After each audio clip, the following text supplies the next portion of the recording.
How do you achieve that? Not, I hear what you're saying and I want to believe it, but when I'm going a million miles a minute trying to do 10 billion things, maybe that's what I should be doing. How do you keep it Yeah, cool? exactly. Exactly. So this is exactly the dilemma I was up against, because it didn't start like that, right? When I started, I couldn't even sit still for like 30 seconds. High adrenaline, you know, adrenaline junkie, high energy person, wanting to achieve, do. First of all, it starts with an intention. Whatever your intention is, like I wanted to be world champion in karate, and that was what drove me to discover and explore a whole other side of myself. Then when I retired from sport, I wanted to be a better mother, and that was what drove me to explore it even more. And so you have to find a reason for wanting to do this. This is life-changing stuff, and it's not going to One, happen just like that. one, one intention.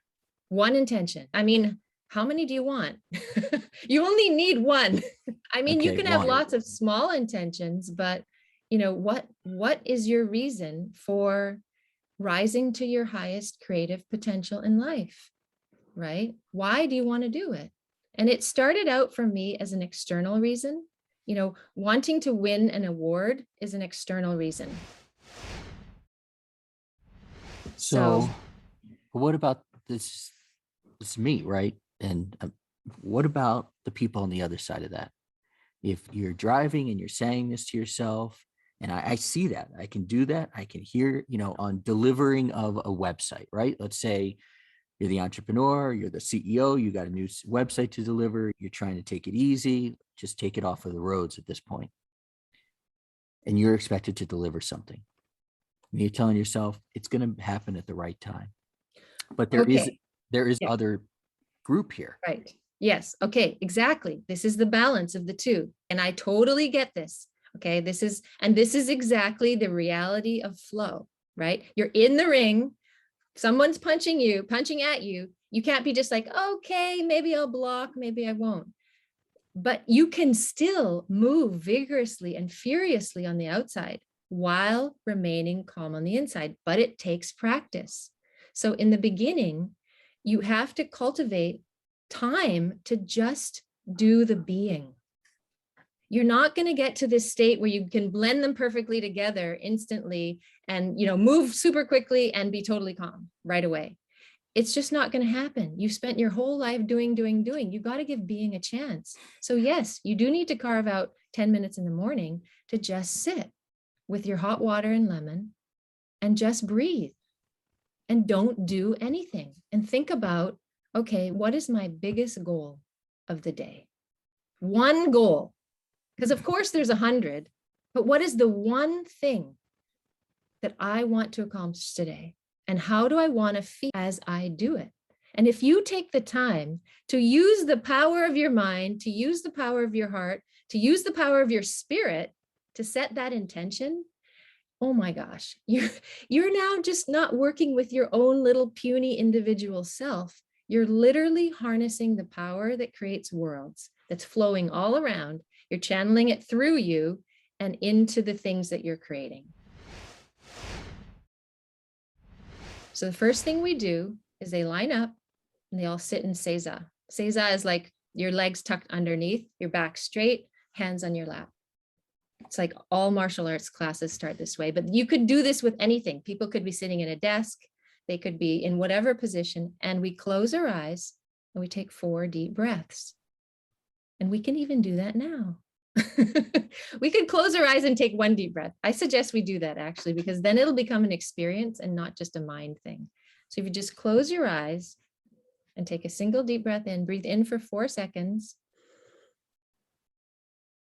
and breathe out for 4 seconds. Okay, then repeat 4 times. Again.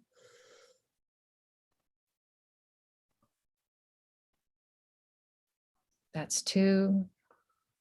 Again, breathe in. That's 3, and just let your whole body settle. Let your shoulders unclench, your jaw unclench. Last breath in and out. Let your whole body relax for a second.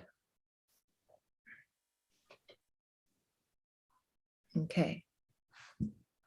So what do you notice? What just happened? Do you notice anything different? And I do this with the kids. Well, your heart rate slows down. Your heart rate slows down. What else do you notice? You're more centered. You feel You're more centered. clear. Yeah. Yeah. How A about lot you, Josh? more. Did something happen just now? Yes. I mean, How would you describe it? well, after the first breath in, I stopped thinking about the potentially there's people out in the world that are watching us do this. And then I got to a place where it felt calm. And then I wanted to stay. Yeah. So when I do this with kids, most kids have never done this ever in their whole life. It's so simple. It takes no gear, no special anything.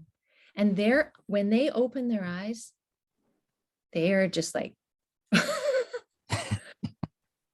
I don't want you doing this to my 6.5-year-old. oh my, like they just entered another world. I am not kidding you. And then some people just go off and whatever, it's like no big deal. But then for the ones who the light bulb goes off, they're like, I want to explore that world more. And so what happens and why the reason why we talk about it in class with the kids is because there's the experience of it in your body. There's the feeling of it. 10 minutes in the morning. The 10 minutes of not doing anything, that I'm still trying to process, literally seeing myself sit there and drink the water that you said with the lemon. But I would imagine that with enough practice and the intention, anybody can do this. True? Absolutely. If you have a body, if you have a mind, and you have a spirit, then you can do it. Those are the necessary components. In other words, if you're a human and you're alive on the planet, you can do it.